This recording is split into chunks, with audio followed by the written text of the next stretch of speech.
mirror does not lie, yet it tells only the smallest fraction of the truth.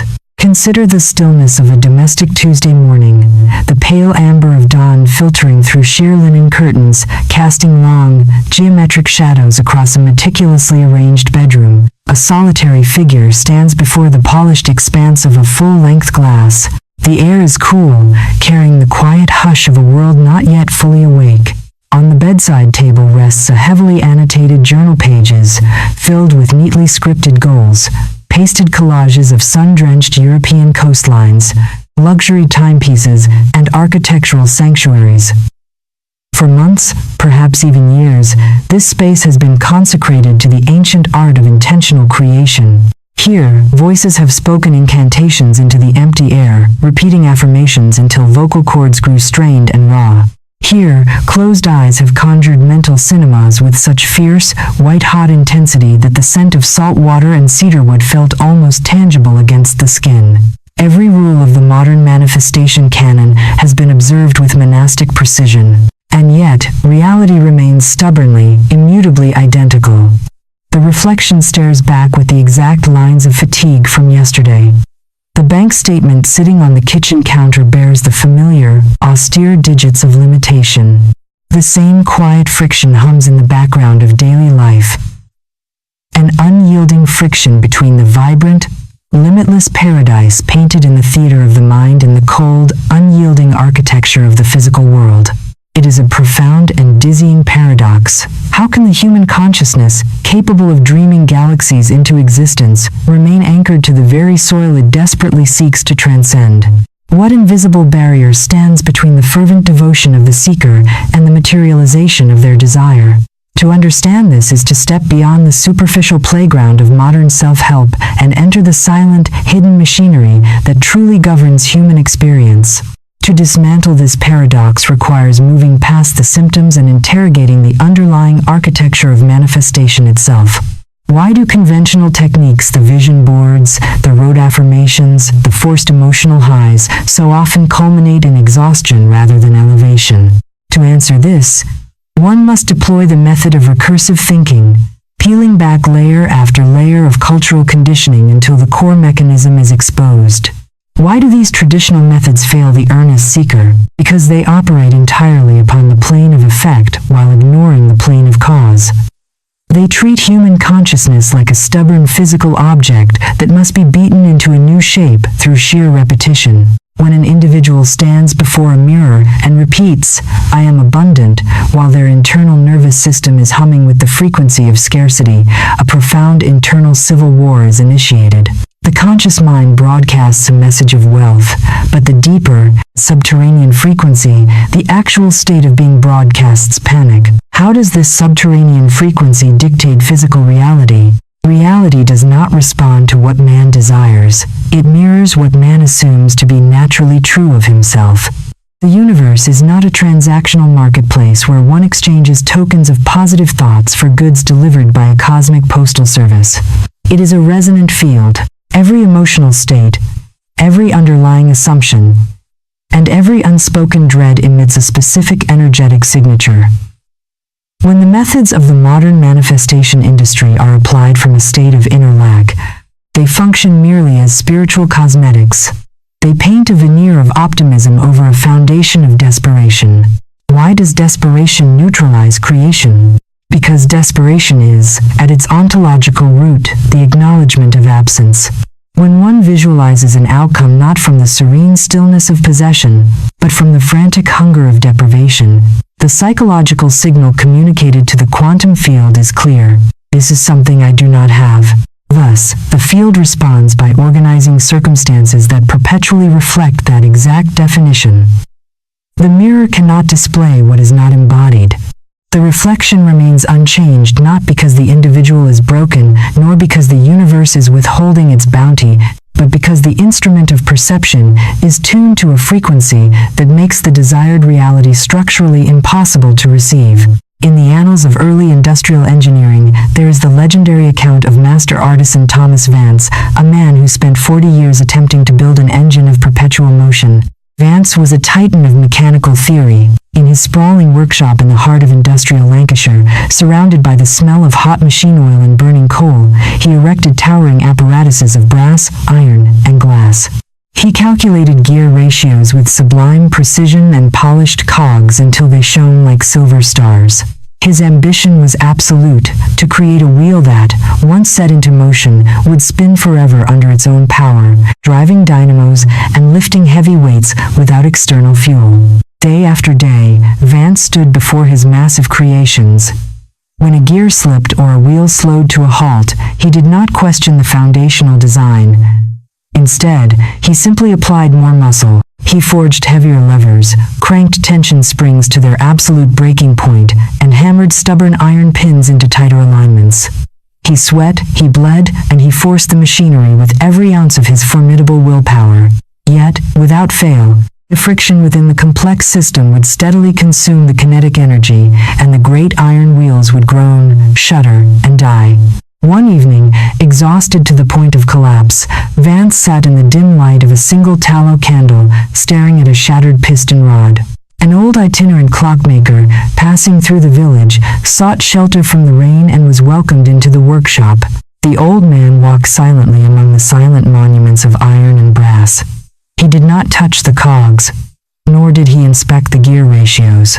Instead, he placed a gentle hand on the heavy stone foundation upon which the entire workshop rested. "Master Vance," the old clockmaker murmured, his voice cutting through the silence of failure.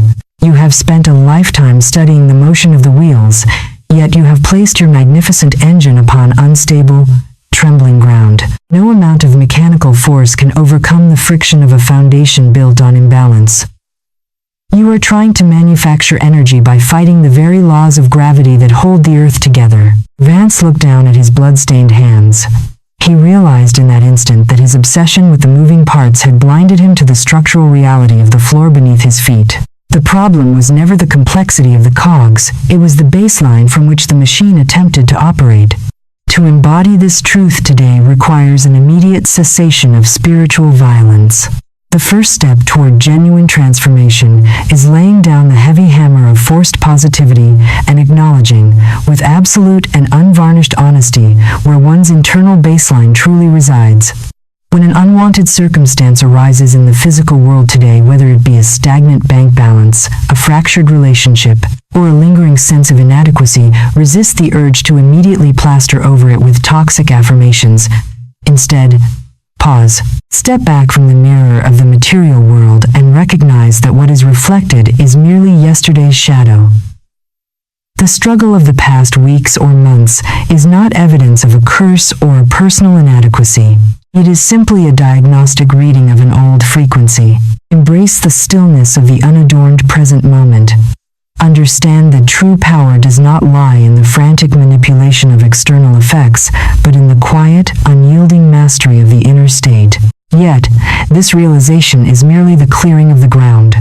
Beyond the dense thicket of physical struggle and mental exhaustion lies an ancient, silent reservoir of intelligence, a vast current that flows silently beneath the surface of all human endeavor. How does one tap into this hidden ocean without the agony of forced striving? What is the secret key that unlocks the universal current? The answers do not lie further down the path of human struggle, they wait in the next revelation of the unseen. There are rare, suspended epochs in human experience when the heavy machinery of ordinary existence seems to simply dissolve, replaced by a frictionless grace.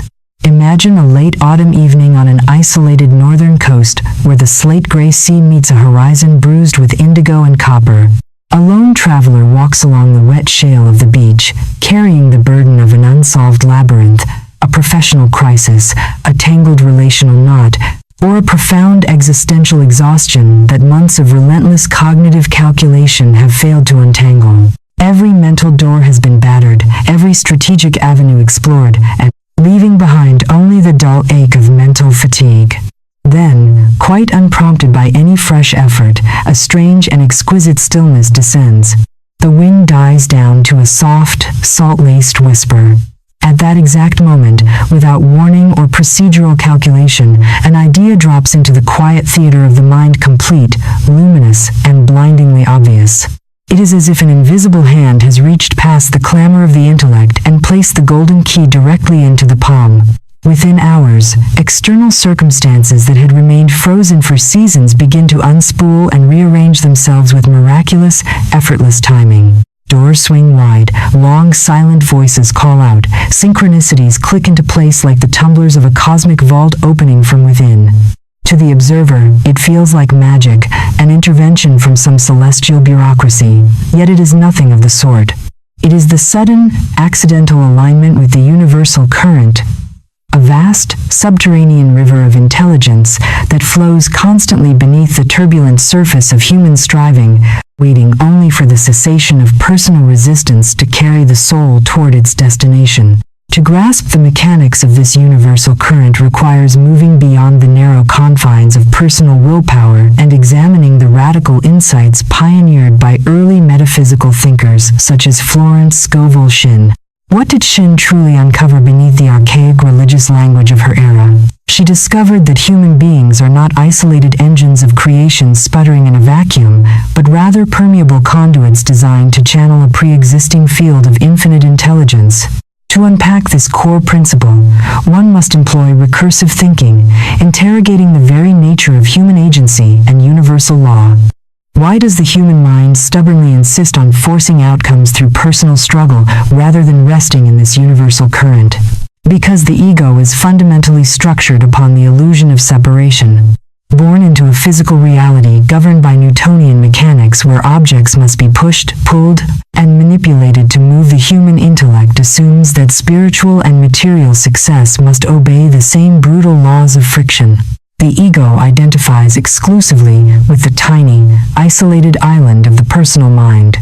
It looks out at the vast ocean of potential and trembles, believing that if it does not control every variable, build every bridge, and fight every battle, disaster will inevitably strike. The mind equates relaxation with extinction, assuming that letting go of force is synonymous with surrendering to failure.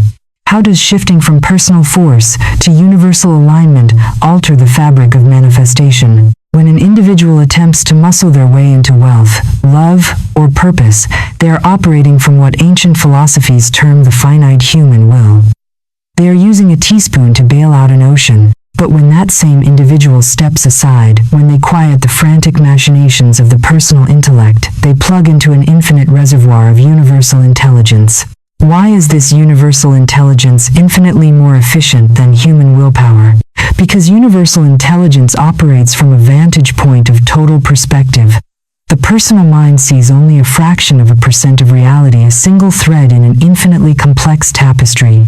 It tries to engineer solutions based on incomplete data, forcing square pegs into round holes because it cannot see the wider architecture of time and circumstance.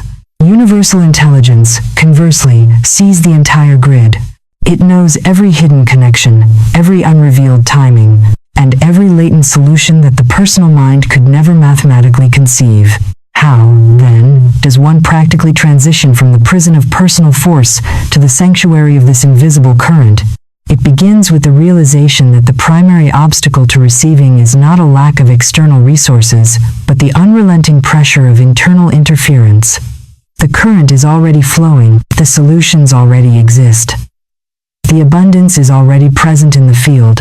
The human role is not to manufacture the wind, but simply to adjust the sails so that the wind may do what it has always desired to do, carry the vessel home. In the late 18th century, during the height of the China trade era, maritime history recorded the legendary voyage of Captain Alistair Vance aboard the clipper ship the Zephyr's Breath. Vance was renowned across the ports of Liverpool and Boston as a master of iron discipline. His ships were immaculate, his crews drilled to the point of exhaustion, and his logbooks filled with records of relentless, unbroken transit times. Yet, upon entering the equatorial doldrums, a vast, eerie expanse of the Atlantic, where the winds vanished entirely and the ocean became as smooth as polished obsidian, Vance faced his ultimate test. For 3 agonizing weeks, the Zephyr's Breath lay paralyzed under a scorching, brassy sun. The canvas sails hung limp and lifeless against the masts like wet paper. The crew, panicked by dwindling fresh water and the suffocating heat, begged the captain to take action. Vance, true to his nature, refused to yield to passivity. He ordered the men into the longboats. Day after day, under the blistering glare of noon, 30 exhausted sailors dropped into the heavy wooden skiffs and strained every muscle in their backs, attempting to tow the massive 300-ton clipper ship across the glassy sea. They pulled until their palms blistered, their muscles tore, and their throats turned to dust. After an entire week of superhuman physical labor, the great ship had advanced barely half a league, while the crew lay collapsed upon the scorching deck, broken and defeated. That evening, as the violet shadows lengthened across the water, an old Malay navigator named Omar, whom Vance had taken on board in the Sunda Strait, sat quietly near the helm, smoking a carved wooden pipe. He watched Vance pace the quarterdeck, muttering curses at the sky and the stalled machinery of his own ambition. Omar stood up, walked slowly over to the captain, and pointed not toward the horizon, but toward the thin wisp of smoke rising from a volcanic island 30 miles to the leeward. "Captain," Omar said softly, his voice carrying the calm cadence of the open sea. "You have spent 7 days trying to drag an ocean liner with the strength of ants. You are fighting the water, fighting the heat, and fighting the silence. Look up. See how the upper cloud layers drift toward the northwest even while the surface air sleeps? The great trade wind does not live upon the water, Captain. It lives in the upper air. You have kept your heavy sails bound tight because you were waiting for the surface to stir. Hoist the sky sails. Loosen every yardarm. Stop pulling the ship and let the breath of the sky do what your arms were never meant to accomplish." Vance, humbled by the quiet wisdom of the old man and driven to the edge of despair, gave the order. The weary crew hoisted the light upper canvas, the delicate sky sails and royals that caught the invisible currents miles above the deck. For a few moments, nothing happened. Then, a faint tremor ran through the towering masts. The canvas bellied outward, catching a whisper of high-altitude air that no man on deck could feel. Slowly, almost imperceptibly at first, the massive hull of the Zephyr's breath began to glide across the water. Within an hour, the ship was cutting through the waves with majestic speed, leaving the dead zone far behind while the crew stood resting their weary hands, marveling at the power of a wind they could not see. To embody this truth in the arena of daily existence requires an immediate surrender of the internal ore. Examine the areas of life where effort has become an agonizing struggle, whether in the pursuit of creative fulfillment, financial stability, or relational harmony. Notice how every attempt to force an outcome has resulted in friction, exhaustion, and stagnation. Today, practice the art of stepping back. When a problem presents itself, resist the compulsive urge to immediately deploy your personal willpower as a battering ram. Pause. Breathe into the vast, silent space that exists behind your thoughts. Acknowledge that there is an intelligence far greater than your own operating at the very center of your being, orchestrating details you cannot fathom. Release the grip. Hoist the mental sky sails of allowance and receptivity, trusting that the invisible current will supply the momentum you have been exhausting yourself trying to manufacture. Yet, this surrender of force is only the prelude to the true mechanism of transformation. To ride this current effectively does not require endless days of passive waiting or monastic seclusion. It hinges upon a precise, razor-sharp window of internal focus. What is the exact duration required to calibrate your consciousness to this universal frequency? Is it hours of grueling meditation, or is there a far more potent, compressed lever of transformation waiting to be discovered? The threshold of mastery stands just ahead, concealed within the astonishing power of a mere 2-minute window. There are moments in the dead of night when the linear progression of time seems to fold inward, compressing hours of agonizing psychological friction into a single, breathtaking flash of absolute clarity. Consider a small, dimly lit study where a lone scholar or inventor has spent 14 consecutive hours hunched over a cluttered oak desk. The air is thick with the scent of cold coffee, burnt candlewick, and aged paper. Outside, a heavy, relentless rain lashes against the window panes, mirroring the storm of frustration raging within the seeker's mind. For weeks, a critical intellectual and creative knot has resisted every attempt at untangling. Every formula has produced a dead end. Every draft has ended in crumpled paper scattered across the floor like autumn leaves. The eyes burn with fatigue, the temples throb with a dull, rhythmic ache, and the conviction grows that the objective is hopelessly out of reach. Then, abandoning the desk in sheer exhaustion, the seeker walks away. Stepping into the warm spray of a late-night shower or gazing absently out at the dripping reflections of street lamps on asphalt, the frantic machinery of the conscious intellect finally grinds to a halt. In that exact microsecond of total mental surrender, a window lasting no longer than 2 fleeting minutes, the entire puzzle solves itself. The missing structural component drops into the theater of awareness, fully formed, elegant, and luminously clear. There is no struggle, no arduous calculation, no gradual accumulation of data. The solution simply arrives, as if it had been waiting patiently just behind the veil of thought all along. It is a profound and unsettling paradox. How can an eternity of agonizing labor be entirely bypassed by a mere 2-minute suspension of effort? Why does the human mind stubbornly cling to the belief that value must be measured in the sweat of exhaustion, when reality itself is bent, organized, and transformed in moments of pristine, concentrated stillness? To unlock this secret is to cross the threshold from chronological striving into the timeless architecture of manifestation. To comprehend how a 2-minute window of internal calibration can supersede months of brute force effort requires a rigorous psychological and philosophical dismantling of time, focus, and energetic resonance. Why does the ego equate duration with efficacy? Because the ego is a creature of linear time, born into a biological framework governed by the ticking clock and the turning calendar. It has been conditioned to believe in a transactional universe. 1 hour of labor equals 1 unit of progress. 10 hours equals 10 units. This mechanical paradigm works well enough in the physical world of shovels and mortar, where brute friction dictates outcomes. But consciousness does not obey the tyranny of the clock. Consciousness operates on density and resonance. How does recursive thinking dismantle this chronological illusion? Ask deeper. Why does prolonged mental striving so often yield stagnation rather than breakthrough?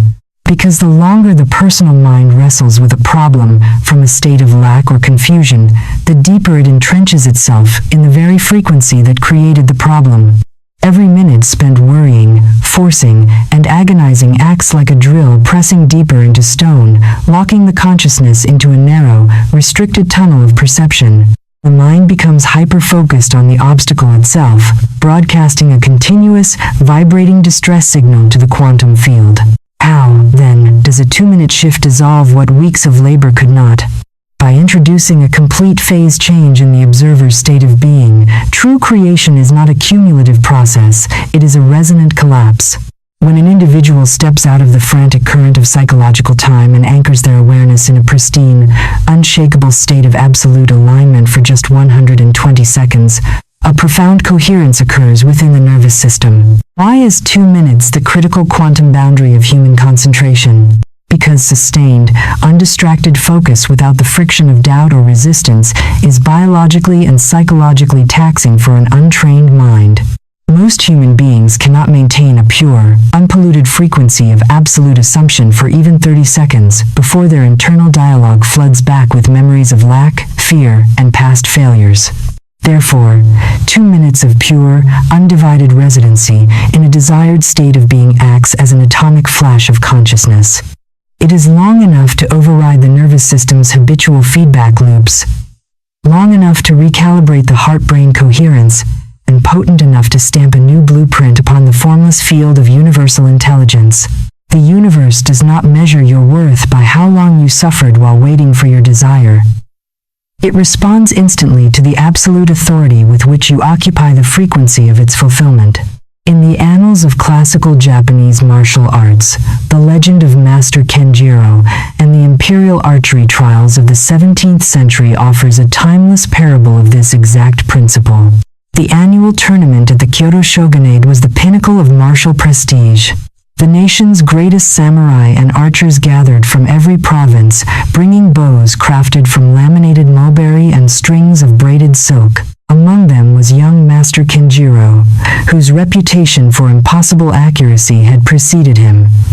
Yet, upon arriving at the training grounds, Kenjiro did not spend his days like his competitors.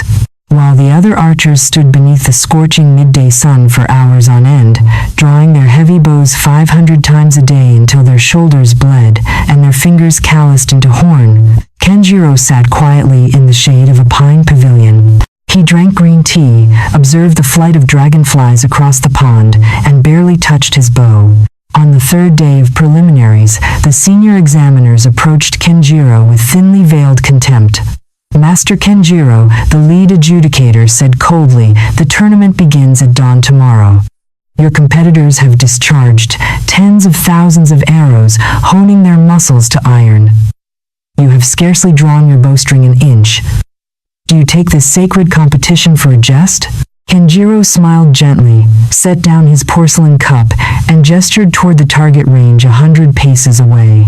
"A bow drawn with fatigue loses its arrow to the wind," Kenjiro replied softly. "The target is not hit by the muscle of the arm, it is pierced by the stillness of the mind. My competitors are training their bodies to fight the air. I am training my consciousness to occupy the center of the target before the arrow has even left the quiver."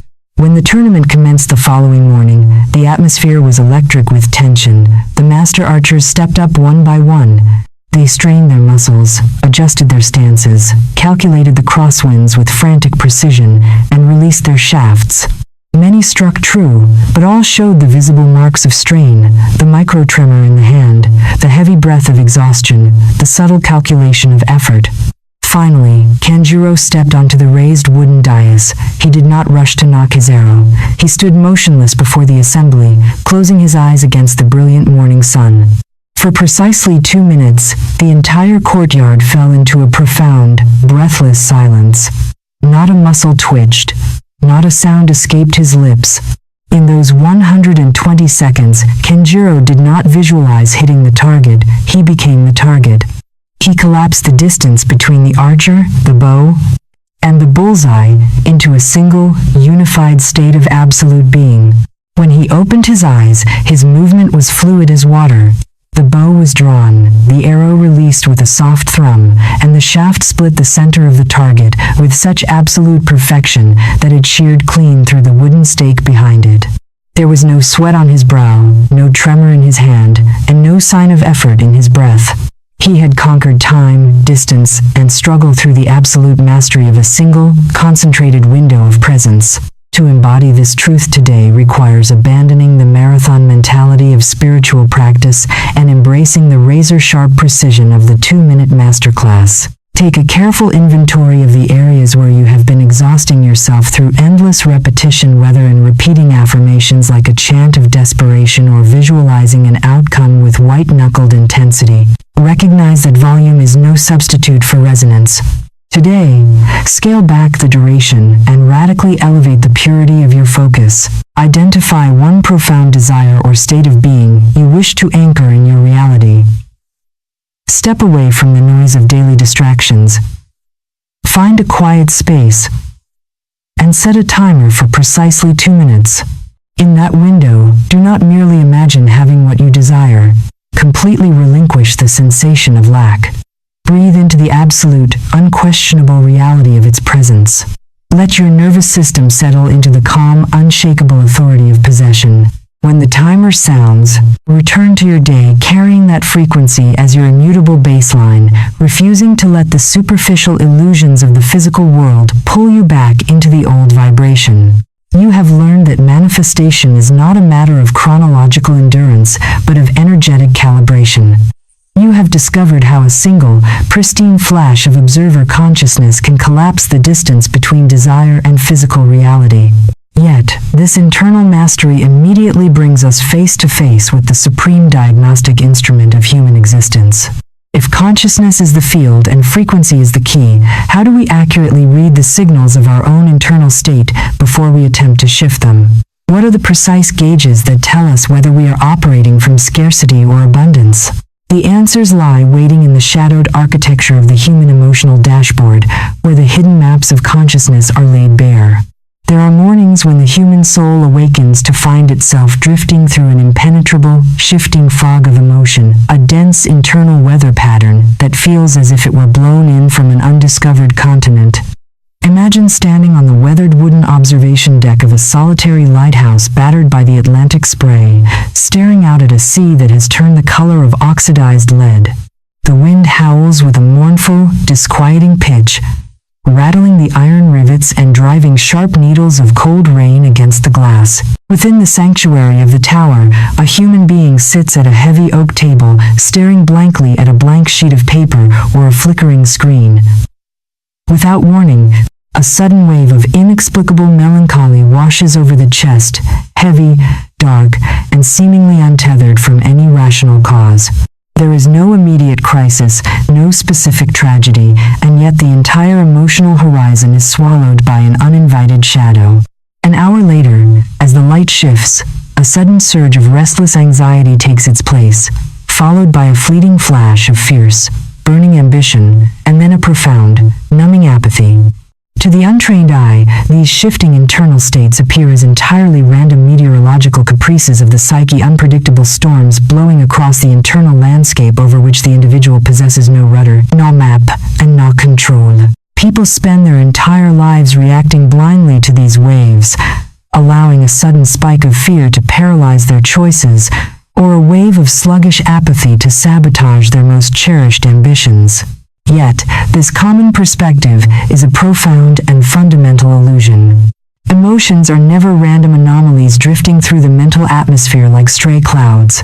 They are precision instruments, finely calibrated gauges on the dashboard of human consciousness, engineered to report with mathematical exactitude the exact vibrational frequency at which the observer is currently operating. To understand how to read this dashboard is to gain mastery over the hidden engine room of reality itself. To comprehend the true function of emotion requires a rigorous psychological and philosophical examination of the maps of consciousness, most notably those charted by pioneering thinkers like David R. Hawkins. Why do human beings universally misinterpret their own emotional states as enemies to be fought or random weather to be endured, rather than diagnostic instruments to be read? To answer this, one must deploy the method of recursive thinking, peeling back the layers of our biological and cultural conditioning. Why does the ego recoil from painful or heavy emotions like fear, grief, and apathy? Because the ego identifies itself exclusively with its passing experiences. When fear arises, the ego does not say, "There is a signal of fear passing through my awareness." Instead, it screams, "I am terrified." It mistakes the instrument reading for the identity of the pilot.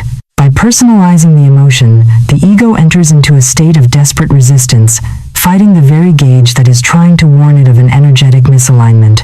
How does recursive questioning reveal the deeper mechanics of how emotions operate as frequency gauges? Ask deeper. What is an emotion at its ontological core? An emotion is not a disembodied mental abstraction, it is the physical translation of a core belief, an energetic feedback loop between perception and the nervous system. When an individual views reality through the lens of limitation, lack, or hostility, the physical body instantly registers this frequency through chemical and biological constriction, manifesting as heaviness, tension, or panic. Conversely, when perception expands into alignment with universal intelligence, the body experiences an immediate shift toward expansion, lightness, and coherence. How do these energetic states dictate the boundaries of what an individual can perceive? This is the most critical insight of the architectural map of consciousness. Your emotional frequency acts as a selective perceptual filter. Just as an ordinary radio receiver can only tune into the specific frequency band dialed into its circuits, the human nervous system can only perceive realities that match its current emotional baseline. When an individual is operating from the dense, heavy frequencies at the lower end of the spectrum, such as shame, guilt, apathy, or grief, their entire cognitive horizon collapses. The brain's reticular activating system filters out opportunities, synchronicities, and solutions, locking the individual into a narrow, self-reinforcing tunnel of scarcity.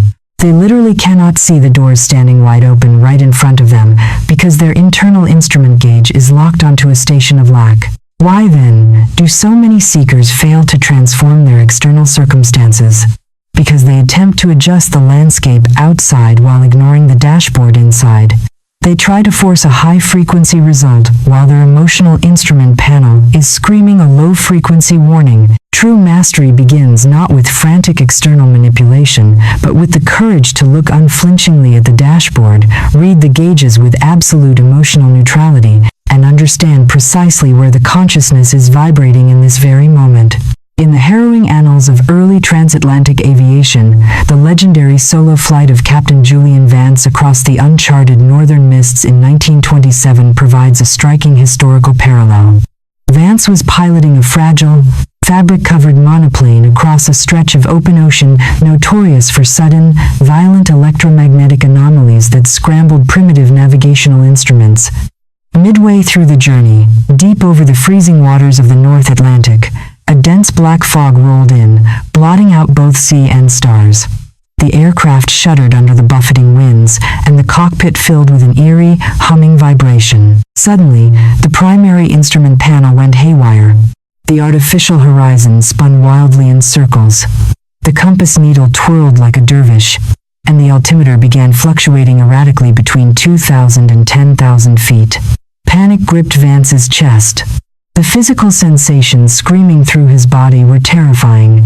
His inner ear told him the plane was banking steeply to the left, while his centrifugal instincts suggested they were plunging toward the icy waves below. The natural, panicked impulse was to trust the visceral feelings of the body and yank the control stick hard to the right to correct what felt like a catastrophic dive. Yet, Vance had been trained by veteran male pilots in the strict discipline of instrument flight. He knew a fundamental, life-saving truth that every amateur pilot forgets in moments of crisis.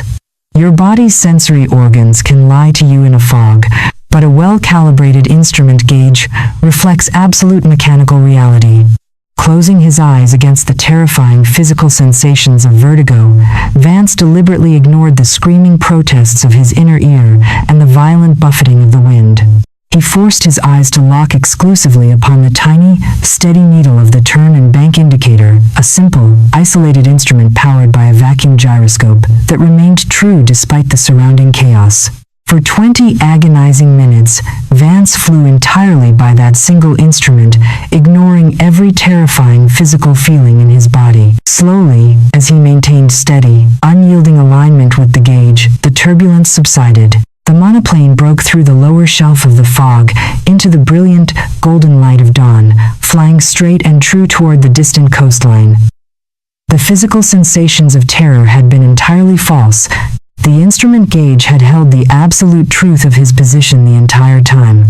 To embody this truth today requires an immediate transformation in how you relate to your own emotional landscape.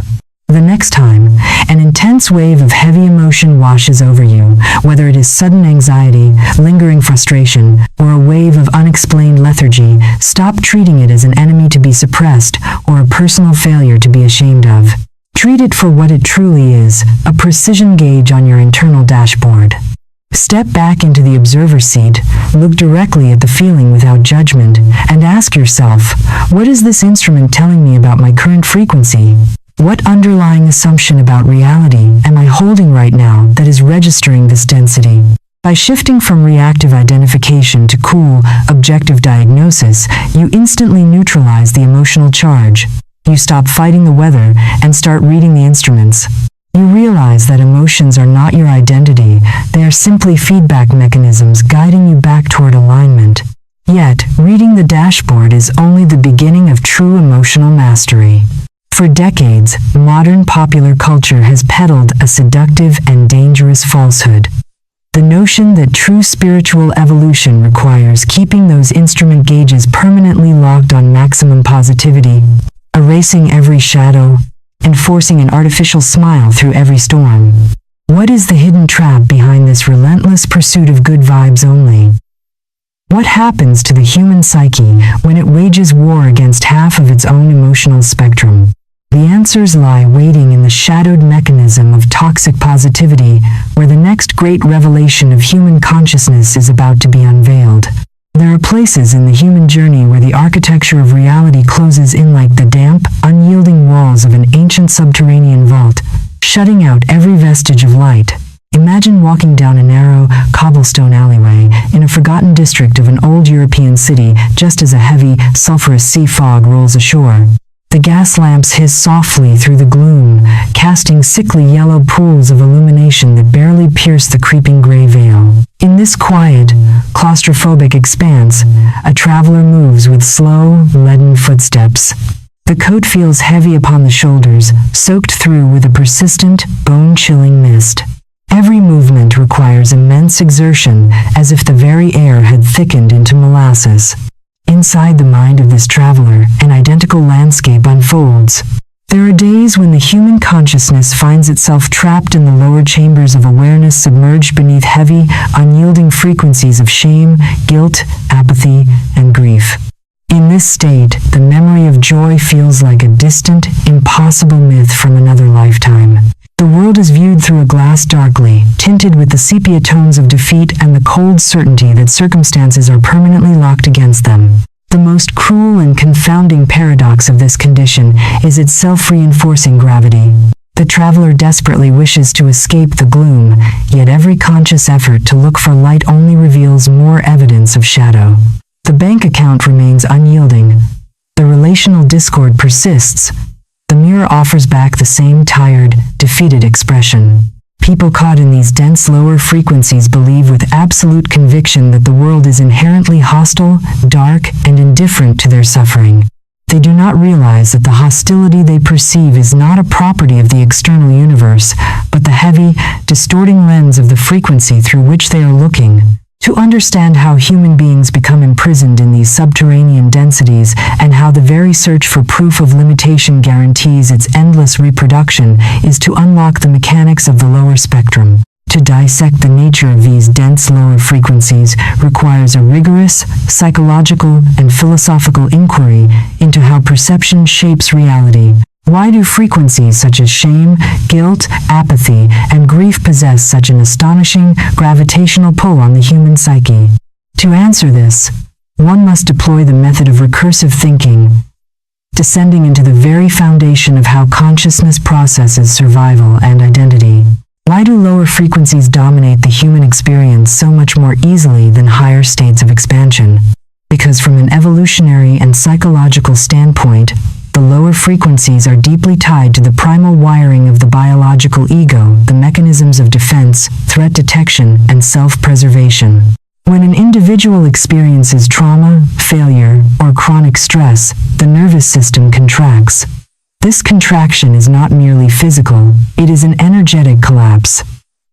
The consciousness pulls inward, wrapping itself in protective layers of shame or apathy to shield the fragile ego from further perceived devastation.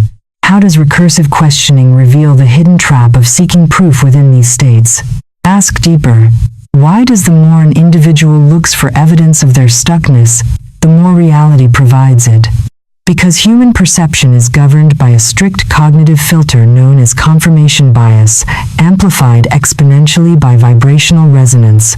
When a person vibrates at the frequency of grief or scarcity, their awareness acts like a high-powered magnet tuned exclusively to dissonance.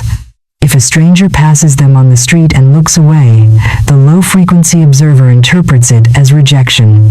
If an unexpected bill arrives in the mail, it is taken as absolute proof that the universe is working against them. The internal software searches the vast ocean of reality exclusively for data points that validate its current baseline state, discarding every contradictory spark of abundance or synchronicity as a statistical anomaly. Why does this create an inescapable loop? Because reality is inherently neutral. It is a vast, uncarved block of potential waiting to be shaped by the chisel of assumption. When the observer looks at the neutral block through the heavy, tinted glasses of shame or apathy, they carve out a prison cell of limitation. They mistake the prison walls of their own perception for the objective boundaries of the world. How, then, does one break free from a density that feels as solid and real as iron stone? It begins not by trying to hammer down the prison walls with brute force, but by recognizing that the walls are made of crystallized emotion and unquestioned belief. When the captive stops fighting the stones and simply turns inward to witness the heaviness without identifying with it, the gravitational pull begins to dissolve. The fog starts to lift, not because the external world has suddenly transformed, but because the lens through which it is viewed has finally been cleaned.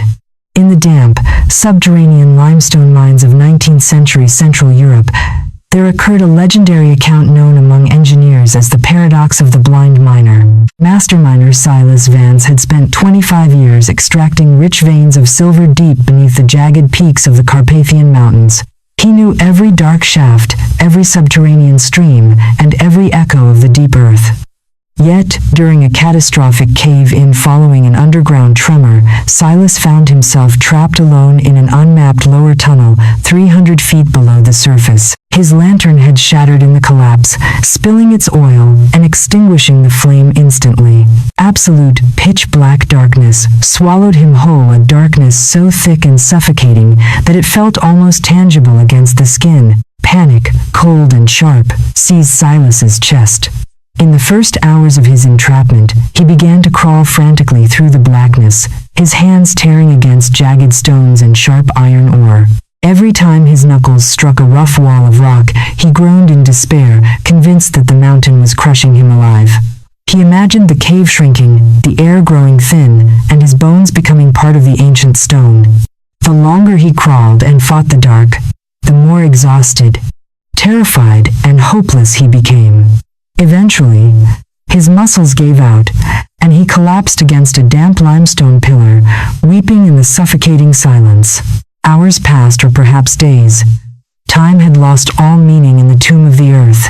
As his frantic sobbing subsided into quiet, ragged breaths, Silas remembered the wisdom of his grandfather, an old veteran of the deep shafts. When the light is stolen from the world, the old man used to say, "Do not fight the dark with your fists. The dark is not a wall, it is simply the absence of flame. Look to the air." Silas ceased his thrashing. He sat completely still against the cold stone, regulating his breathing, letting go of the desperate terror that had consumed him. As his nervous system finally quieted, a strange sensory shift occurred. In the absolute silence, his ears caught a faint, steady sound, a subtle, rhythmic dripping of water coming from a crevice just above his head. He reached up his hand in the dark and felt a cool, gentle draft of fresh air brushing against his fingertips. The rock wall he had been beating his fists against in panic was not a solid tomb at all. It was a thin partition separating his chamber from a natural ventilation shaft that led directly up to the surface. By fighting the dark with blind fury, he had bruised himself against phantom boundaries. By becoming still and listening to the subtle currents of the cave, he found the hidden exit waiting in the very place he least expected. To embody this truth today requires an immediate surrender to radical self-honesty when the heavy densities of the lower spectrum overtake your experience. When you find yourself trapped in cycles of frustration, apathy, or self-judgment, stop waging war against your circumstances. Recognize that the heavy feelings are not permanent fixtures of your destiny. They are simply the atmospheric pressure of an old operational baseline. Step back from the compulsive urge to scour your external life for someone to blame or some quick fix to apply. Sit quietly with the density, acknowledge its weight without amplifying it with shame or guilt.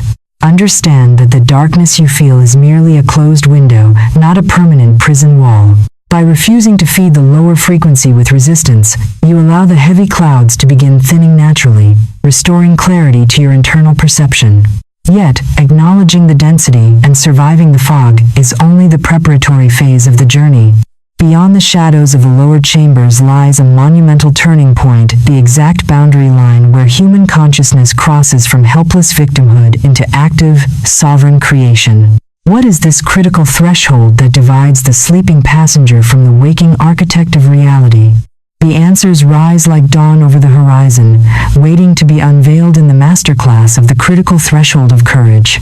There is a precise, breathless moment in human experience when the storm reaches its absolute zenith, when the wind howls with a feral intensity and the vessel is heeling so far over toward the abyss that the mast tips seem ready to brush the black water, and yet, before the destruction ceases to escalate. Imagine standing on the storm-lashed precipice of a jagged coastal cliff at midnight. Below, the slate-black ocean churns in chaotic fury, white-capped waves shattering against the unyielding stone with the force of thunder. For hours, or perhaps for seasons of life, the individual has stood in this exact spot, cowering against the howling gale, shielding their face from the stinging rain of circumstance, and feeling entirely at the mercy of forces infinitely larger than themselves. Every muscle is locked in a defensive crouch. Every heartbeat is a frantic drum of survival. And then, in the very heart of the tempest, a profound and eerie shift occurs. The frantic panic abruptly evaporates, replaced not by external calm, but by a sudden, razor-sharp spike of internal resolve. The trembling knees steady. The spine lengthens. The hands, previously clenched in helpless terror, open and close into firm, deliberate fists. The individual stops looking at the storm as a relentless executioner sent to destroy them, and instead perceives it as an untamed fire through which they must walk to claim their sovereignty. In that single, crystalline microsecond, the entire dynamic of reality is inverted. The person is no longer a victim to whom life happens. They have crossed an invisible Rubicon. They have stepped across the threshold of courage, transforming from a passive passenger tossed upon the waves into the conscious architect of their own destiny. How does this sudden phase transition occur? What is the secret mechanics behind the exact boundary line that separates eternal reaction from deliberate, sovereign creation? To unravel the philosophy and psychology of this transition, one must examine the maps of consciousness articulated by David R. Hawkins, specifically focusing on the critical threshold known as courage. Why do human beings spend the vast majority of their lives operating entirely below this threshold, trapped in the machinery of survival, defense, and reaction? To answer this, one must deploy recursive thinking, plumbing the depths of evolutionary psychology and spiritual mechanics. Why does the human ego naturally cling to the lower frequencies of powerlessness? Because powerlessness offers a dark, perverse form of psychological safety, responsibility, free suffering. As long as an individual views themselves as a victim of circumstance, of their upbringing, of the economy, or of fate, they are absolved of the burden of creative agency. They do not have to change, because change requires risk, and risk threatens the fragile ego with the terror of failure. The lower frequencies, shame, guilt, fear, and anger all share a common denominator. They are defensive postures of a consciousness that feels fundamentally separate from the universe, viewing existence as a hostile battlefield where one must constantly protect a fragile, isolated self. How does recursive questioning reveal the exact turning point of the threshold of courage? Ask deeper. What happens to the architecture of consciousness the moment an individual chooses to stop defending and starts deciding? Courage, in the authentic map of human evolution, is not the absence of fear. It is the realization that the self experiencing the fear is vastly larger than the fear itself. Below the threshold of courage, energy is entirely consumed by friction resisting what is, fighting reality, and reacting to shadows. The moment an individual crosses into courage, the energy vector flips. Friction transforms into propulsion. The individual stops asking, "Why is this happening to me?" and begins asking, "What am I choosing to create through this?" Why is courage designated as the critical tipping point of all human transformation? Because courage is the gateway frequency where personal power awakens for the very first time. It is the energetic boundary line where the illusion of external determinism shatters. Before courage, life happens to you. After courage, life happens through you. How does crossing this threshold alter the physical manifestation of reality? When an individual operates from fear or apathy, their internal receiver is tuned exclusively to limitation, broadcasting a frequency of desperate need. When they step into courage, the nervous system undergoes a profound recalibration. The breath deepens, the heart-brain coherence stabilizes, and the internal broadcast shifts from I lack to I am willing to face, master, and build. The quantum field, responding instantly to this higher structural integrity, begins to dismantle the old barriers of resistance, rearranging physical circumstances to match the newfound sovereignty of the observer. In the annals of early high-altitude mountaineering, the legendary ascent of the North Ridge of the Eiger by Alpine pioneer Julian Vance in the winter of 1934 stands as an immortal testament to this threshold. For 3 days, Vance and his climbing partner had been pinned against a vertical wall of blue glacial ice by a ferocious blizzard. The temperature had plunged far below zero. Their fingers were blackened with frostbite, their rations were exhausted, and the howling wind threatened to rip their fragile tent from its meager pitons anchored in the frozen cliffside. In the freezing darkness of the third night, Vance's companion succumbed to a state of absolute despair, whispering that they were already dead, that the mountain had claimed them, and that there was no point in fighting the cold any longer. The crushing weight of the lower frequencies, apathy, grief, and absolute terror filled the tiny tent like poisonous gas. Every instinct in Vance's body screamed at him to surrender to the warmth of numbness, to curl into a ball and let the white sleep take him. For hours, Vance wrestled with the darkness. He felt the familiar, seductive pull of victimhood, the bitter anger at the weather, the regret for having chosen this perilous route, the helpless terror of an insignificant man crushed by an indifferent giant of stone and ice. Then, in the dead center of the night, something within Vance snapped, not with a sound of breaking, but with the sharp, clean ring of a forged steel blade striking stone. The panic vanished instantly, replaced by a cold, luminous clarity. Vance sat upright in the freezing dark, shook his partner awake with a firm hand, and spoke with absolute, unwavering authority. "We are not victims of this mountain," Vance whispered through cracked, bleeding lips. "The cold does not hate us, it is simply cold. The wind does not hunt us, it is simply air in motion. We chose this wall, and we have the power to either die as victims or descend as masters. Move your hands. We climb now." In that single moment of absolute courage, the internal atmosphere of the tent transformed. The paralysis of fear melted away under the heat of sovereign resolve.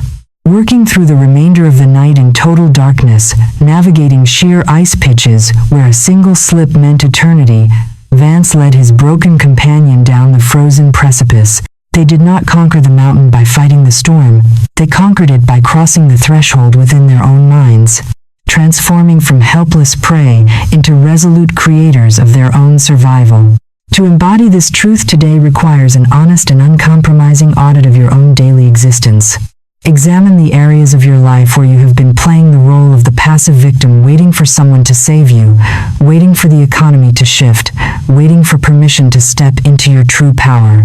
Recognize that every moment spent complaining about your circumstances is a moment spent surrendering your sovereignty to the illusion of external control. Today, stop waiting for the storm to clear.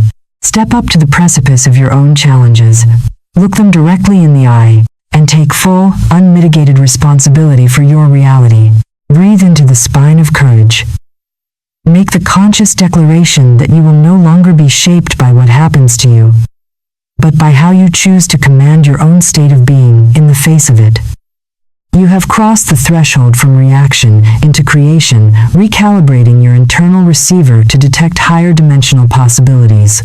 Yet, as you step into this sovereign space, you immediately encounter one of the most seductive and pervasive traps in the modern world of personal development, a spiritual snare that masquerades as light while keeping millions locked in subtle denial. What is the hidden peril of the relentless good vibes only movement? What happens to the human psyche when it demands perpetual artificial sunshine while burying its own shadow? The answers await in the paradoxical landscape of toxic positivity, where the next great revelation of transformation is about to be unveiled. There are few sights more haunting in contemporary civilization than the polished, neon-lit corridors of modern digital sanctuaries, where millions of seekers wander through an endless, unbroken summer of forced euphoria. Imagine entering a brightly lit, sterile architectural pavilion where the walls are entirely lined with glowing screens, pastel motivational quotes, and smiling digital avatars chanting slogans of unyielding happiness. The air hums with a synthetic frequency, an electric, high-pitched hum of constant affirmation, pastel aesthetics, and relentless encouragement. In the center of this shimmering hall stands a solitary human being, dressed in crisp, immaculate linen, attempting to maintain an unshakable, beatific smile, while their physical hands tremble and their chest tightens with silent, unexpressed grief. Every surface in this domain is scrubbed clean of shadows. Every digital proclamation insists that sadness is a failure of faith, that anger is a lower vibrational sin, and that tears are proof of spiritual contamination. Yet beneath the immaculate veneer of this perpetual sunshine, a profound and suffocating civil war is raging. The individual tries to force a radiant smile while an aching knot of genuine human disappointment twists relentlessly in their stomach. They repeat mantras of abundance through clenched teeth, terrified that if they allow a single sigh of authentic fatigue to escape their lips, the entire fragile edifice of their spiritual evolution will collapse into ruin. It is a profound and insidious paradox. How can an industry dedicated to liberation become one of the most sophisticated prisons ever devised? Why does the relentless, unyielding demand for good vibes only act not as an elevator to higher consciousness, but as an anchor dragging the soul down into the very densities it desperately seeks to escape? To answer this is to expose the hidden friction of spiritual bypassing and reclaim the wholeness of human experience. To dissect the architecture of toxic positivity requires a rigorous psychological and philosophical inquiry into the nature of resistance, repression, and energetic alignment. Why does the cultural insistence on perpetual positivity create such devastating internal damage? To uncover this, one must deploy the method of recursive thinking, descending beneath the glossy surface of modern motivational culture to examine the mechanics of the nervous system. Why do human beings universally adopt the mask of forced positivity in the first place? Because they mistake emotional expression for spiritual identity. Influenced by a culture that fears discomfort and worships frictionless perfection, the ego learns to view negative or heavy emotions such as sadness, frustration, fear, or disappointment as moral failures. The individual believes that feeling sad means they are failing at manifestation, and that experiencing anger means their vibration is ruined. Terrified of being spiritually deficient, they resort to emotional cosmetics, painting a thick veneer of toxic optimism over their authentic internal state. How does recursive questioning reveal the hidden mechanical failure of this suppression? Ask deeper. What happens physically and energetically when an authentic emotion is forcibly denied and covered with a positive affirmation? When sadness or anger arises, it is simply energy in motion, a natural weather pattern crossing the sky of consciousness. If it is witnessed and allowed, it passes cleanly through the system like a breeze. But when the ego steps in with a spiritual weapon, shouting, "I must only feel good," a profound internal division occurs. The individual takes one hand and forces the emotional pressure down into the dark basement of the subconscious, while using the other hand to frantically wave a flag of artificial gratitude. Why does this create catastrophic energetic friction? Because suppression requires immense, continuous expenditure of vital life force. It is like trying to hold a buoyant, air-filled rubber ball beneath the surface of deep water. The moment attention slips, the ball violently erupts upward. Every time a seeker feels an authentic pang of despair and immediately layers guilt on top of it for not vibrating high enough, they are engaging in spiritual self-violence. They feel sad. Then they feel guilty for being sad. Then they feel ashamed for failing at their spiritual practice. And finally, they feel frustrated with themselves for being human. This multi-layered internal war is what truly collapses the frequency. The anger or sadness itself did not ruin their vibration. The vicious, judgmental resistance to the emotion is what drained their life force into total exhaustion. How, then, does true high vibration differ from this artificial performance? True high vibration is not the absence of shadows, it is the absolute spaciousness to embrace the entire spectrum of human experience without losing one's center. It does not fear the valley because it knows the valley is merely part of the mountain. Until the seeker abandons the exhausting performance of perpetual sunshine and embraces radical, unvarnished emotional honesty, they will continue driving their life's vehicle with one foot jammed hard on the accelerator of affirmation and the other locked on the brake of suppression. In the early decades of transatlantic locomotive engineering, during the height of the steam era, railway archives preserved a legendary cautionary account known as the tragedy of the sealed boiler. Chief engineer Julian Vance was a man obsessed with pressure, speed, and immaculate external appearance. In his state-of-the-art locomotive shops in Newcastle, he designed an experimental engine meant to shatter all existing speed records across the northern gradient. Vance was a perfectionist who demanded absolute, flawless operation from his machinery at all times. During the inaugural trial run across the rugged Scottish Highlands, as the heavy engine labored up a steep, twisting mountain incline, the internal pressure gauges began to vibrate violently into the red danger zone. The intense heat of the coal fire and the sheer resistance of the grade caused the boiler to build up unprecedented levels of steam. Under normal protocol, the engine's safety valves were designed to hiss open, releasing a portion of the roaring steam into the atmosphere to protect the iron integrity of the vessel. Yet, Vance had a strict, uncompromising philosophy for this trial. Absolute perfection, zero visible waste. He viewed the release of steam as a sign of weakness, an unrefined loss of power, and imperfection in the journey. An elite engine does not hiss and leak its energy into the air, Vance barked to his junior stoker over the roar of the firebox. Weld the safety valves shut. Keep shoveling the coal. Show the world only the power of uninterrupted momentum. The stoker, terrified of his superior's wrath, obeyed. The safety valves were sealed tight with heavy iron plating. For a few moments, the locomotive surged forward with a terrifying, artificial speed, its polished brass exterior gleaming brilliantly under the midday sun. Inside the cab, Vance smiled with cold satisfaction, believing his engineering triumph was complete. But beneath the polished exterior, trapped steam with nowhere to go began to fracture the molecular integrity of the iron plates. The internal pressure multiplied exponentially, creating a silent, white-hot friction that no affirmation could soothe. 10 minutes later, as the locomotive rounded a sharp stone viaduct, the sealed boiler did not simply leak, it suffered a cataclysmic, instantaneous detonation. The magnificent engine was blasted into twisted fragments of shrapnel across the ravine, leaving behind nothing but smoke, ash, and the bitter price of denying natural pressure. To embody this truth today requires an immediate and liberating release from the prison of artificial perfection. The next time an unwelcome emotion arises, whether it is profound disappointment, sudden frustration, or a wave of heavy exhaustion, drop the spiritual mask. Stop trying to force a smile, stop repeating empty affirmations like a shield against your own humanity, and cease the internal war of self-judgment. Acknowledge what is genuinely present without labeling it as bad or broken. Allow yourself to feel the weather pattern fully, knowing that experiencing an emotion does not mean surrendering your sovereignty to it. By taking your foot off the psychological brake of suppression, you immediately dissolve the internal friction that has been draining your vitality, freeing your energy to flow with natural, effortless power.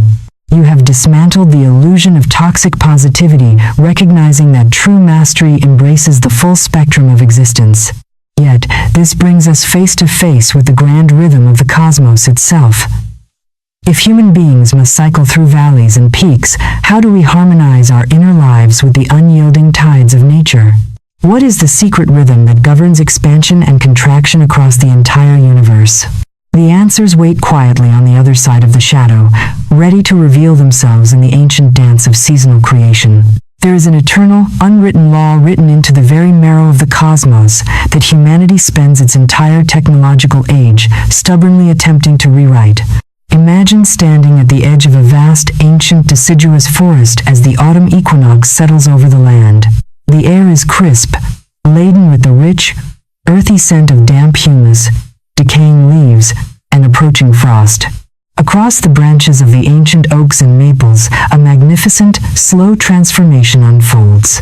The vibrant, triumphant greens of summer surrender to burning hues of amber, crimson, and gold. One by one, the leaves let go of their branches, fluttering silently down to carpet the forest floor in a golden shroud of quiet rest. The entire canopy enters a profound, necessary season of contraction, a silent subterranean retreat where life withdraws its energy deep into the roots, abandoning the branches to the stark, biting winds of winter. Yet, human civilization looks upon this majestic seasonal rhythm with profound suspicion and dread.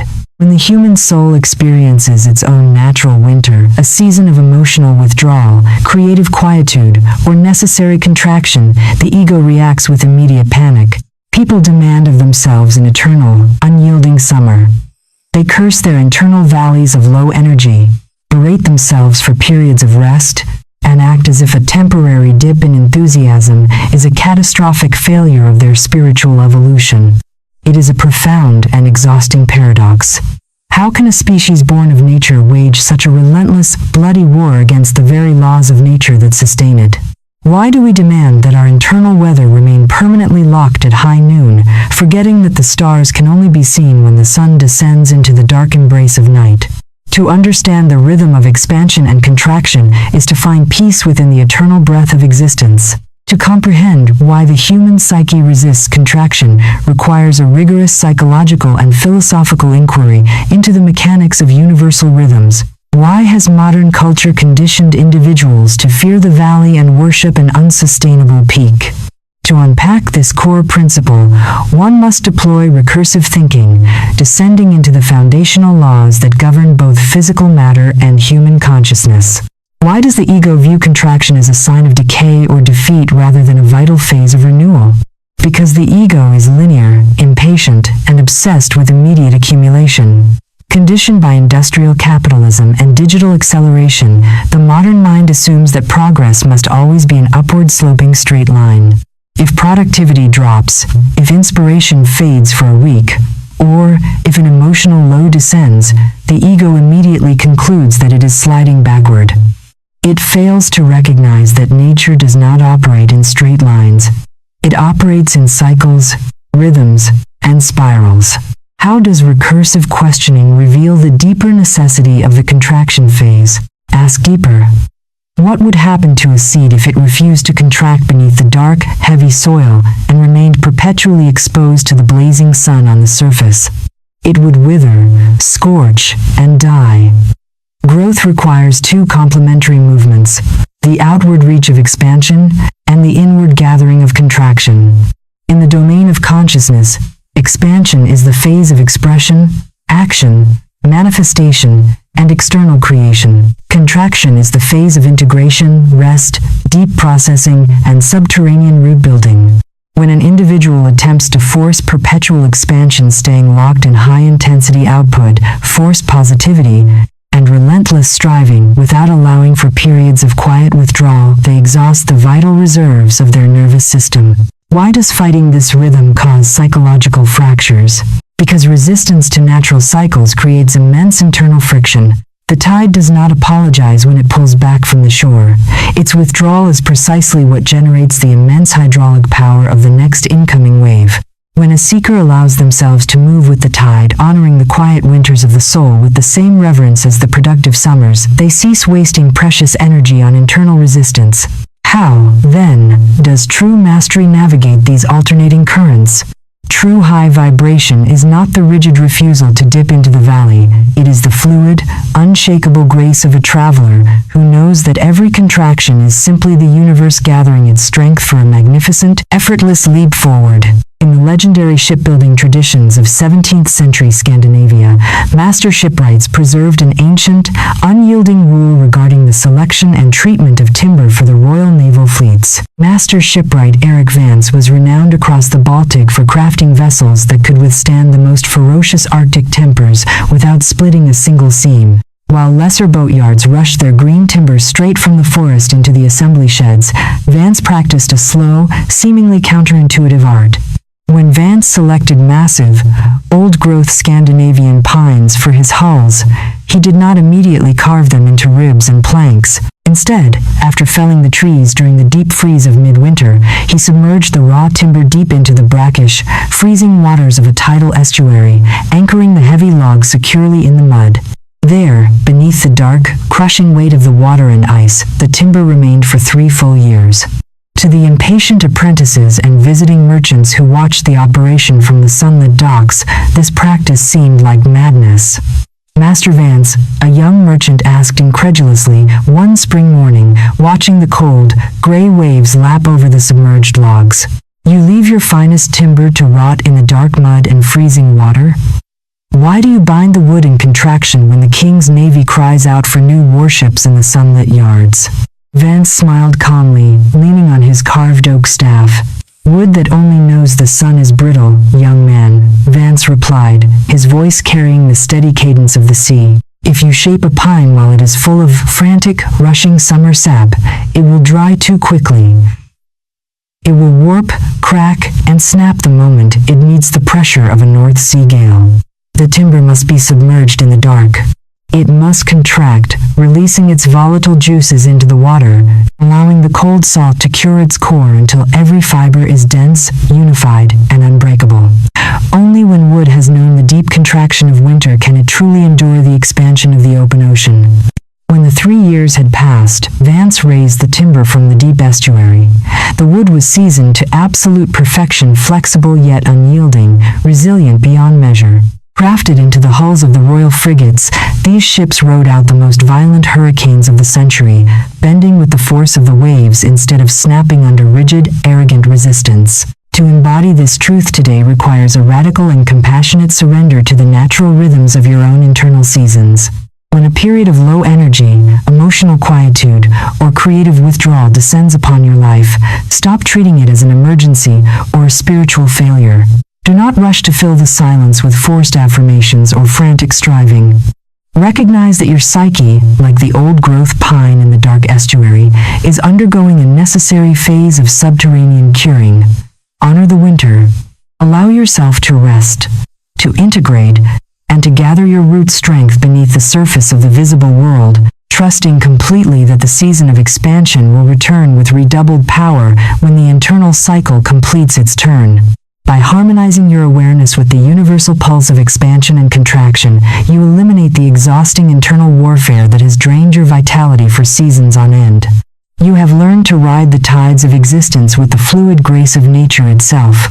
Yet, this mastery of internal rhythm brings us directly to the most vital vantage point of human consciousness, the razor-thin dividing line, where every emotional storm can be witnessed without losing one's identity. What is the secret sanctuary within the mind where the storms of life break harmlessly against an immovable peak?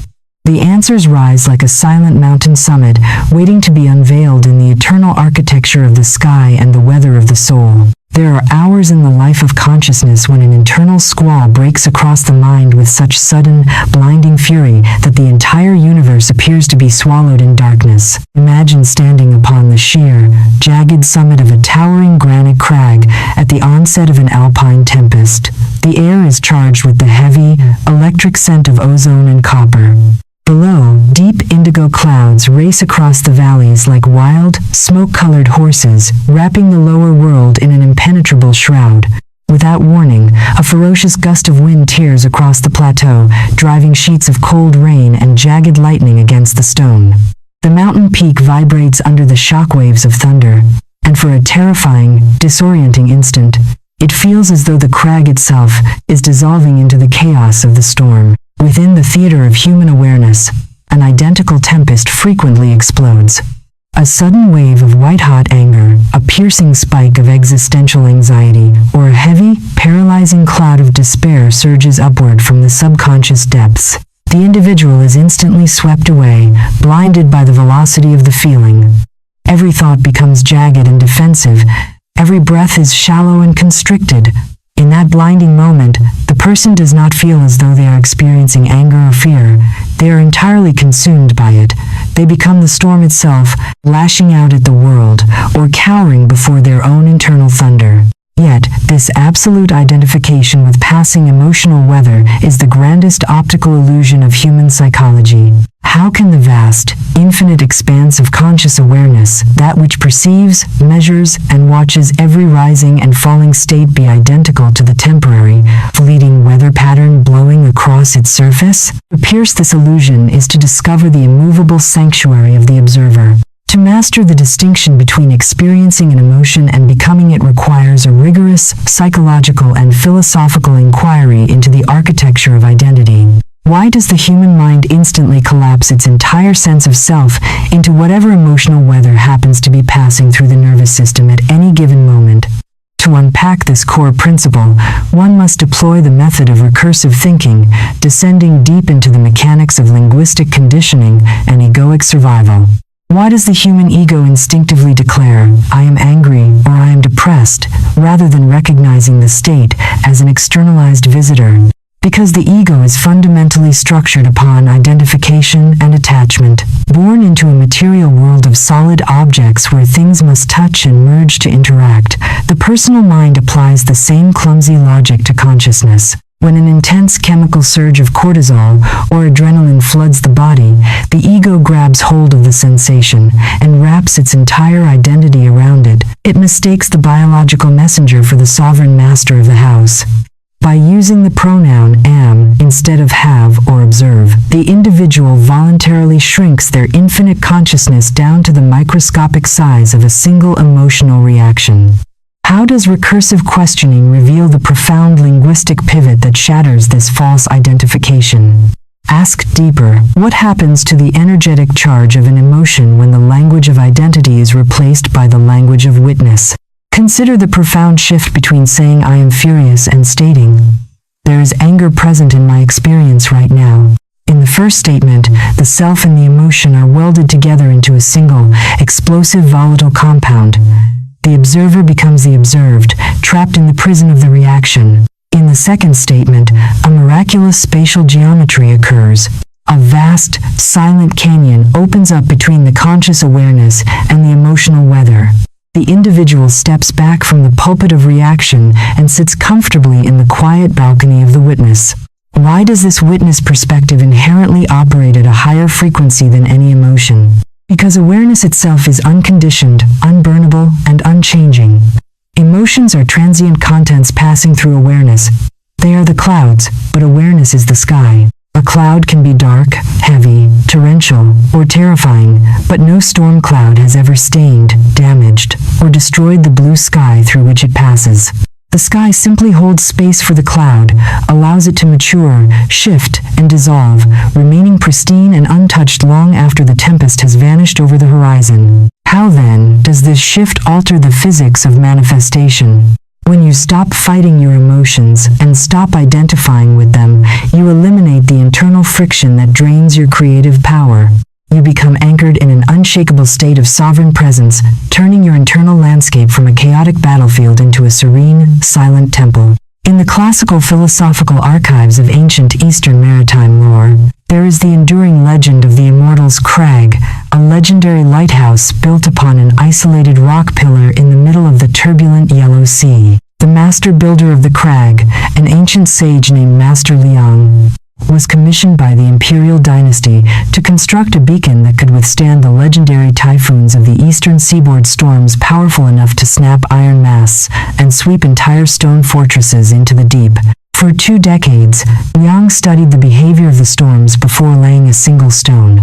When construction finally began, the imperial inspectors arrived from the mainland, horrified by what they saw. Liang was not building a massive, rigid stone breakwater to block the waves, nor was he welding iron plates to resist the wind. Instead, he was constructing a hollow, pillar-like tower whose base was anchored deep beneath the ocean floor on flexible ball joints of bronze and teak, while the upper levels featured open balconies and wide, louvered windows through which the wind could pass completely unhindered. "Master Liang," the chief inspector shouted over the rising squall of an approaching gale, "this architecture is madness. You have left the walls open to the howling wind. You have built a tower that sways upon flexible joints rather than standing like an iron wall against the sea. When the typhoon strikes, this structure will shatter into 1,000 pieces." Liang smiled gently, pouring a cup of hot green tea as the first heavy raindrops struck the copper roof. An iron wall fights the wind. Excellency, Liang replied quietly, and because it fights, it breaks. The wind is too vast, too ancient, to be resisted by rigidity. I have not built a wall to fight the storm. I have built a channel through which the storm may race without touching the foundation. The tower sways with the wind, but its roots remain anchored in the eternal bedrock of the seafloor. The storm passes through, the mountain remains. That very night, the greatest typhoon in a century slammed into the coast. Waves higher than temple roofs crashed against the base of the crag. The winds shrieked with the fury of 1,000 dragons.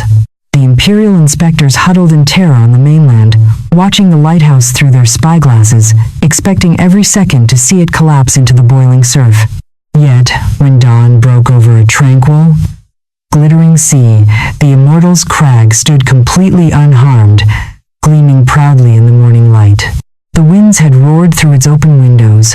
The waves had surged around its flexible pillar, but because the structure never attempted to fight the weather, because it remained as open and unshakable as the sky itself, it emerged from the cataclysm untouched, stronger and more radiant than before.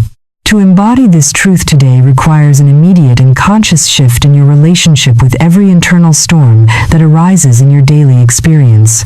The next time a wave of intense anger, paralyzing anxiety, or crushing sorrow breaks across your nervous system, do not brace yourself for battle, and do not foolishly declare that you are the emotion. Step back instantly into the observer seat.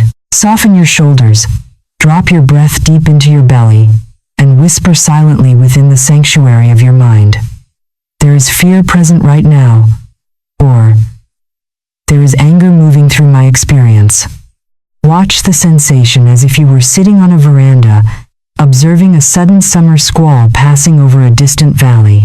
Notice where the energy tingles in your chest, how the breath moves, and how the feeling naturally begins to rise, peak, and dissolve on its own accord if you refuse to feed it with your resistance.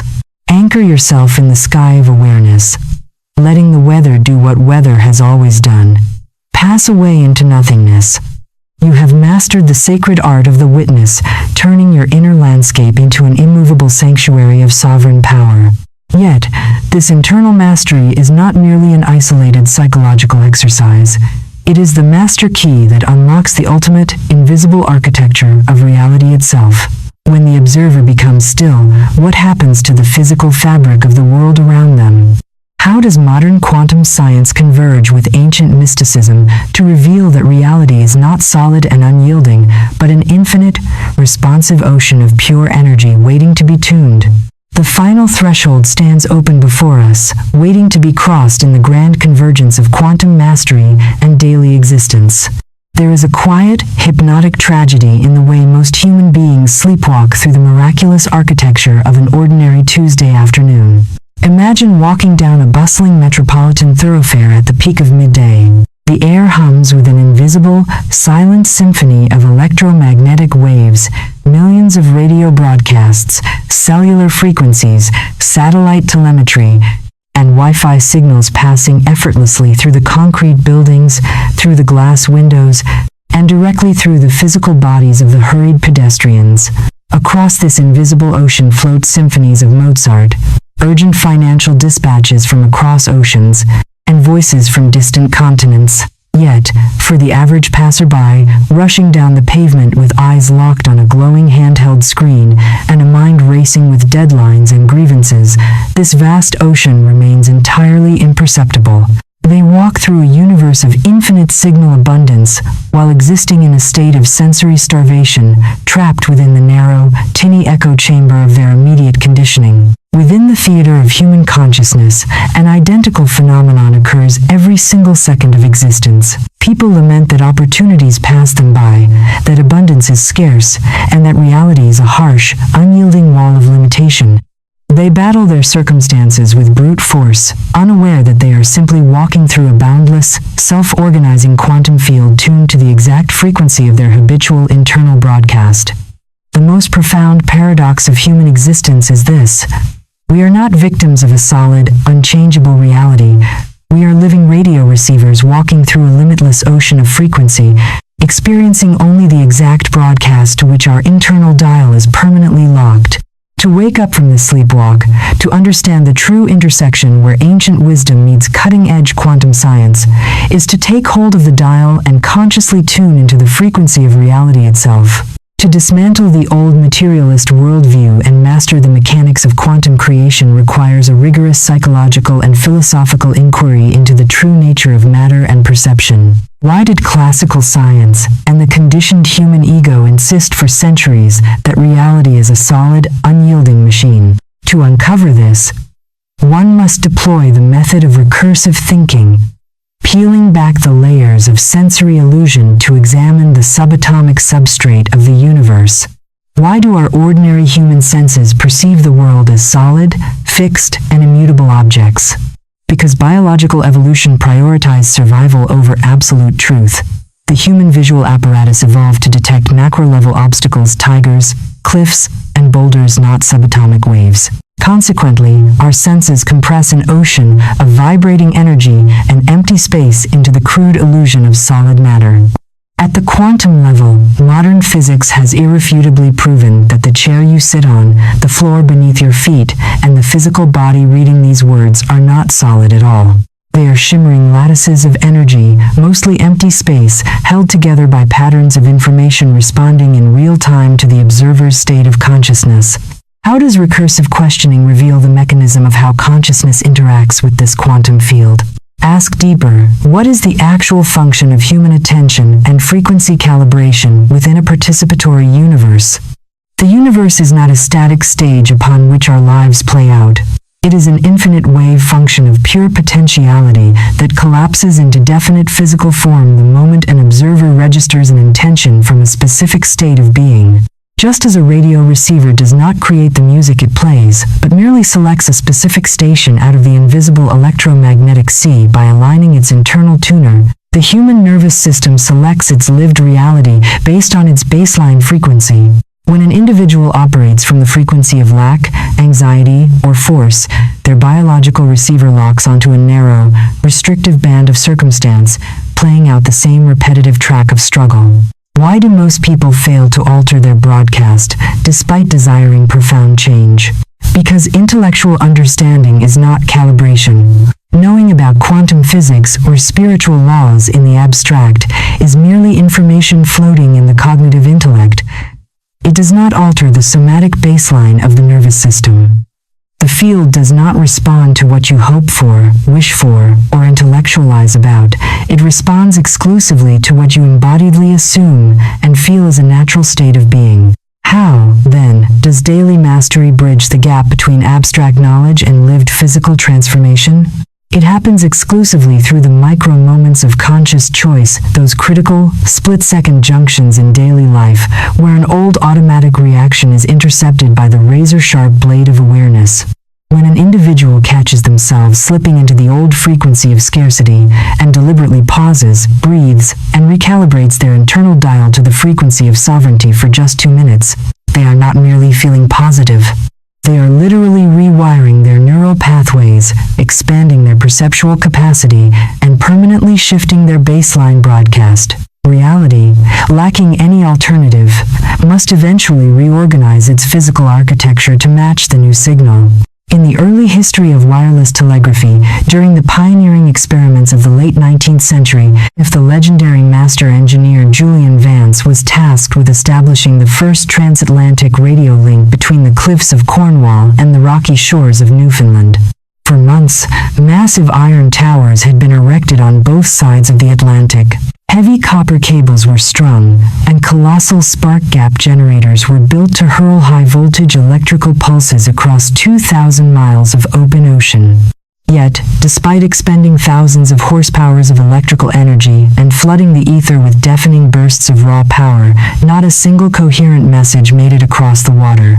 The receiving instruments in Newfoundland remained stubbornly silent, registering only a chaotic wall of static and atmospheric noise. The financial backers panicked, demanding that Vance build larger generators, thicker copper coils, and more violent electrical discharges to blast the signal across the void through sheer brute force. Vance, however, recognized the fundamental flaw in their approach. He walked away from the roaring generators, climbed into a small wooden testing shack on the windy cliffside, and examined the delicate receiving tuner on his workbench, a tiny, remarkably sensitive apparatus containing a microscopic wire filament and a sliding quartz crystal. "Gentlemen," Vance told the bewildered investors, "we are trying to force a delicate whisper across an ocean by screaming into a hurricane with a megaphone. The problem is not a lack of power, it is a total lack of tune. The ether is already filled with infinite signals. We do not need a larger hammer, we need a more refined ear." Vance ordered the massive generators shut down. The deafening roar of the high-voltage sparks died away, plunging the station into profound silence. Working with meticulous, steady precision through the night, Vance adjusted the tiny sliding quartz crystal on his delicate receiver, hunting for the precise resonant micropoint where the invisible frequency locked into coherence. At dawn, as the first pale light touched the Atlantic breakers, the delicate wire in the receiver suddenly vibrated. Out of the vast, silent ocean of invisible waves, a clear, unmistakable musical tone emerged from the headphones, crisp, perfect, and effortless, requiring no brute force, no violence, and no exhaustion. Just the absolute, exquisite precision of a properly calibrated receiver. To embody this truth today requires bringing the abstract heights of quantum philosophy down into the unglamorous, sacred arena of your daily routine. Stop waiting for some monumental, life-altering crisis to practice mastery. Transformation does not happen on mountaintops during moments of profound spiritual retreat. It is forged in the mundane, automatic micro-moments of ordinary Tuesday afternoons. The next time an unexpected email arrives, a difficult conversation arises, or a familiar wave of frustration threatens to hijack your nervous system, treat it as your laboratory of mastery. Catch the automatic reaction mid-air. Pause. Take a slow, deep breath into your center, stepping back instantly into the silent balcony of the observer. In that suspended window of conscious choice, consciously turn the internal dial of your awareness away from the static of reaction and lock it onto the clear, unwavering frequency of your sovereign vision. Hold that state for just 2 minutes, letting your entire biological vehicle settle into the calm, absolute authority of alignment.